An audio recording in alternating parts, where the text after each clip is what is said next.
Bună ziua tuturor! Astăzi vom vorbi despre constituția fizică a elementului metal. Cele 5 elemente sau 5 mișcări sunt considerate modele sau tipare energetice bazate pe studiul celor 5 faze sau procese de manifestare și transformare energetică. În China antică, proprietățile unice ale celor 5 mișcări erau utilizate pentru a explica, pentru a clasifica și caracteriza toate fenomenele naturale ale creației, cum ar fi forma lor, mișcarea, sunetul, culoarea, gustul, direcția, forța, funcția energetică sau constituția unei anumite persoane, precum și predispozițiile acelei persoane pentru anumite tipuri de patologii. Ei bine, cele 5 constituții sunt asociate celor 5 organe yin și reprezintă numeroase corespondențe fizice, energetice și spirituale, cum ar fi faptul că fiecare element este exprimat prin diferite emoții, prin diferite culori, gusturi, tipar corporal, tendință la îmbolnăviri și tendință la diferite tipare mentale. În urma diagnosticării constituționale, doctorul poate afla mult mai multe informații despre echilibrul sau dezechilibrul fizic și mental al unei anumite persoane. Orice dezechilibru al unui anumit element, constituțional sau dobândit, perturbă echilibrul celorlalte organe și structuri cu care este în conexiune anatomo-patologică, dar și energetico-funcțională, inclusiv intuiția și vederea interioară în acest caz, fiind astfel esențial a căuta echilibrul în toate, începând cu propria noastră constituție.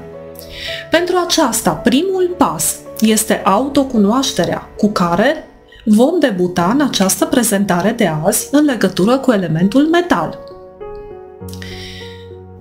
În medicina tradițională chineză, tiparul fizic și psihic se află într-o strânsă corelație. Aspectul fizic, cum ar fi coloratura și tenta de colorare a tegumentelor, proporția diferitelor segmente corporale, țesutul dominant, că este vorba de mușchi, grăsime sau tendoane, etc., tonusul muscular, mișcarea, tiparul postural, dar și vitalitatea generală, toate exprimă tiparul energetic intern și psihoemoțional, care este caracteristic unui anumit element.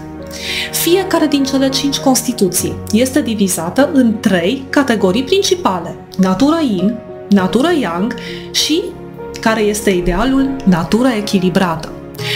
Ei bine, vom vorbi în continuare despre principalele trăsături ale elementului metal. Persoana cu tiparul energetic Li și forma Xing, caracteristică elementului metal, este formată structural ca o minge. În conformitate cu vechile învățături daoiste, o astfel de persoană este identificată prin 3 subțirimi, respectiv buze subțiri, sprâncene subțiri și piele subțire, ușor mai transparente. Persoana are buze subțiri și este atractivă, cu trăsături bine definite și proporționate. De regulă, ele au un cap mai mic, dar de formă pătrată, cu maxilarul triunghiular și buzele, cum am spus mai devreme, subțiri. Sprâncenele sunt și ele subțiri, iar pielea este translucidă, mai ales la nivelul spatelui, dar și la nivelul mâinilor. Corpul însă este atletic, au umerii și tolacele larg, pătrate, iar abdomenul este plat și au o constituție musculară puternică. Mâinile au în general o formă ovală, cu palme lungi și degete bine proporționate și mai lungi decât palma. Unghiile tind să fie lungi și apar ușor rotunjite la baza unghiei. De regulă au o tentă subtil albă a tenului, care apare palidă când devin temperamentali. Vocea le este puternică, clară ca un clopot, cu sunetele venind din gât. Sunt buni vorbitori, având o comunicare persuasivă. Mersul este rapid și ușor, cu mișcări grațioase și pline de viață.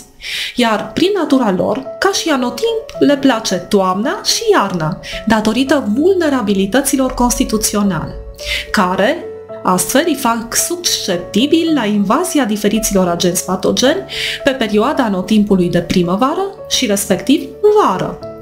Ca tipar energetic se caracterizează printr-o formă rotundă, iar sunetul caracteristic și descris în tratatele chineze este shang. Culoarea energetică asociată elementului metal și constituției este albul, iar organul yin dominant acestei loji este plămânul, cuplat cu intestinul gros ca organ yang. Direcția este vestul, iar planeta guvernatoare este Venus. Acum să vorbim despre personalitatea elementului metal puțin, căci și aici există 3 categorii, și anume constituția metal echilibrată, constituția metal yin și o natură de tip yang. Cea echilibrată, constituția metal echilibrată, predispune la procesarea mâhnirilor și întristărilor, ceea ce le permite să se debaraseze de bagajul emoțional cu destul de multă ușurință. Cred că nu pot trăi în prezent fără a se curăța și elibera de trecut, ceea ce este foarte bine. Sunt capabili să dobândească cunoaștere și înțelepciune prin eliberarea legăturilor emoționale, în același timp însă învățând și crescând cu fiecare experiență legată de intimitate și conectare. Participă și trăiesc pe deplin viața și formează cu ușurință legături, fără frica de a pierde. Sunt de altfel generoși, sunt drepți și de regulă strălucitori. Natura metal yin predispune persoanele să aibă dificultăți în a crea legături de durată. Ei sunt mai mult temători în stabilirea de noi relații datorită pierderilor din trecut și a traumelor emoționale.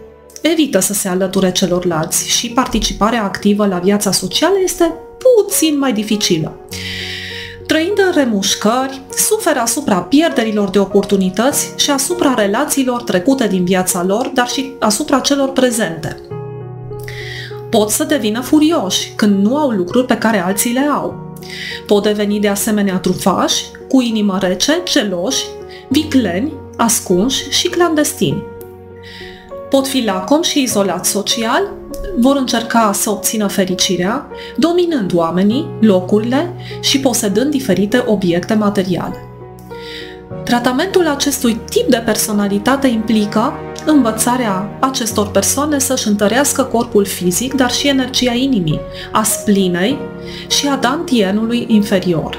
De asemenea, au nevoie să-și întărească abilitatea de a forma legături strânse emoționale cu oamenii, să reducă teama de abandon și să cultive puterea, să cultive curajul și abilitatea de a se elibera de experiențele dureroase din trecut.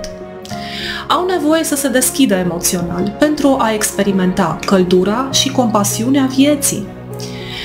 A treia natură, metal yang, predispune persoanele să-și suprime emoțiile, predispune de asemenea să fie mâhniți și triști. Sunt considerați învingători, dar și reclamanți, vorbind cu ceilalți despre problemele lor pentru a-și descărca mâhnirea și a controla situația.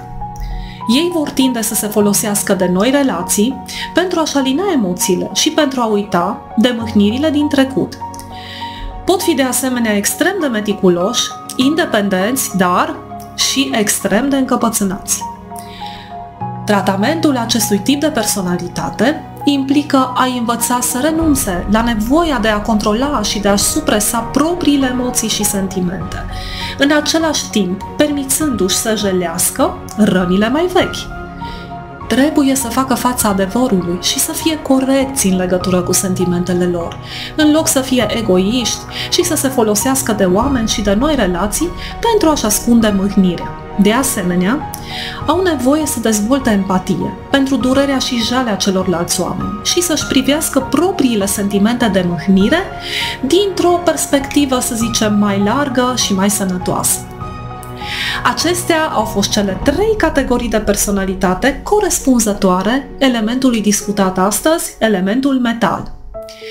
Iar la final, nu uitați, dacă v-au plăcut aceste informații, faceți click pe butonul de abonare, apăsați pe butonul de like și distribuiți acest videoclip tuturor prietenilor și cunoștințelor dumneavoastră.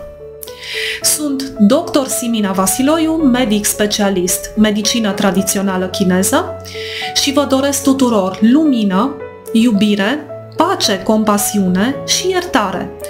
Multă sănătate și armonie! Să ne revedem cu bine!